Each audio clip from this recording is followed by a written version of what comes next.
This is Optimal Living Daily, episode 2864, How to Get More Time in a Day to Achieve Your Goals, Part 1, by Mia of shedreamsallday.com. And I'm your narrator, Justin Malik, reading you blogs every single day of the year. Now, today's article is a little longer than normal, so I'll read the first half today and then finish up the rest tomorrow. So with that, let's get right to Part 1 as we optimize your life. How to Get More Time in a Day to Achieve Your Goals, Part 1, by Mia of shedreamsallday.com. Quote, if you want to make good use of your time, you've got to know what's most important, and then give it all you've got. Lee Iacocca. So you want more time in your day? Yes, hello, I see you. Our society's thought to be the number one problem. We want more time. If I only had more time, I would start a side hustle, work out, cook at home and pack healthy lunches, make more time for my friends, go on more dates, the list goes on. We want to do it all and preferably all in one go. And we are so busy. So little time, so much to do. It'd be amazing to magically get a few extra hours every day so we can do more and achieve our goals in life. We would feel less stressed, overwhelmed, and things wouldn't feel as chaotic, right? Unfortunately, that ain't very likely to happen, so we need to figure out how we can manage our time and the 24 hours in a day we were given better. It's totally possible to clock in a couple of more hours in a day. We just need to shift things around a little and prioritize. My favorite time management hacks go as follows. Track your time. First things first, you need to track how you are currently spending your time. You might be shocked to find out just how much time you waste scrolling through Facebook, Instagram, and watching Netflix. Precious time that could be spent elsewhere on something productive and amazing that will get you closer to your dream life. Start by tracking your ordinary day and pay attention to all the details. Log everything in your time journal, even the minutes you spend doing absolutely nothing and are procrastinating around the house. Everything. While you're at it, you might want to get one of those apps that log how many times you pick your phone up every day and how much screen time you actually get in. I was mind blown.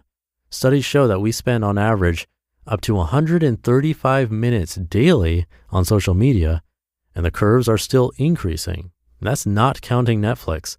I'm guilty of spending at least 2.5 hours of Netflixing every day. That's 150 minutes I could have spent going to the gym or working on my goals.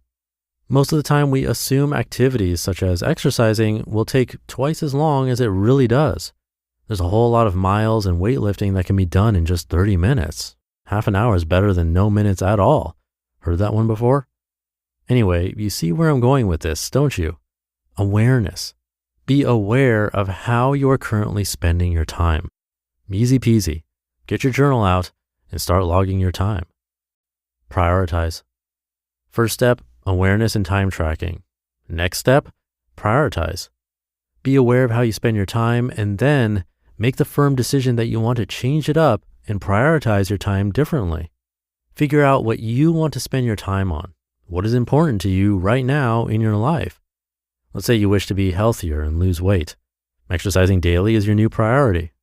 If it's starting a business, then signing up for a domain in Bluehost is your new priority. Just start. Make the decision, get committed, and change your schedule. Watch 1 hour less of Netflix and do your thing.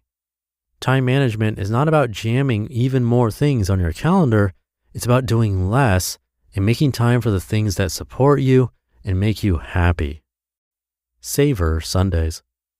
In my world, Sundays are bonus days. I treat Sundays like any other day. Don't get me wrong, I don't head out to my corporate job, but I generally try and get up at 6 a.m. to clock in those extra hours in the morning to work on my number one goal, which is my business, this blog, what you are currently hearing. Sundays equal Mondays. This is great if you, for example, have a side hustle that you wish to spend more hours on, or if you just like a little me time. Wake up early on Sundays and don't sleep for 12 hours. You'll just be even more tired. Fact. Get the most out of your bonus day. This may mean hanging out with loved ones, going to the movies, side hustling, working on the biz, go through your goals, doing your weekly shopping, whatever well-spent quality time means to you. Make Sundays productive, and the week ahead will thank you for it. Tip: Sundays are also perfect for checking in with your goals. Are you moving forward? If not, what held you back this week? Sit down for an hour and take the time to work on your personal development. Evaluate and reflect on your progress so far this year. I do this every Sunday evening. Wake up early. You saw this one coming, right? It may be a little obvious, but it's seriously the best and my favorite way to sneak in a little extra time in your day. This doesn't mean that you will also stay up all night and work on your goals. Nope. You'll need to go to bed at a reasonable hour. Hello, Mom. Preferably so you get at least 7 hours of sleep every night. Your morning routine starts the night before, so make sure your evening routine is just as good. If you don't sleep, you'll be tired, grumpy, and groggy, and you won't be your useful self when your alarm goes off in the morning and it's time to savor those extra crispy hours in the AM. Wake up early, and you'll magically get 2 to 3 more hours in your day. To be continued.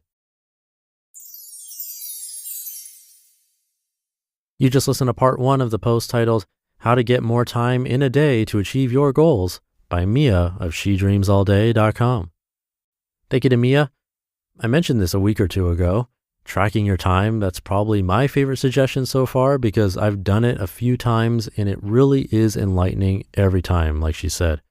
We lose track of time so easily, so simply setting an alarm for every 15 minutes or so and writing down really quickly what you're doing at that moment, then doing a quick review or categorizing it at the end of the day can be really eye-opening.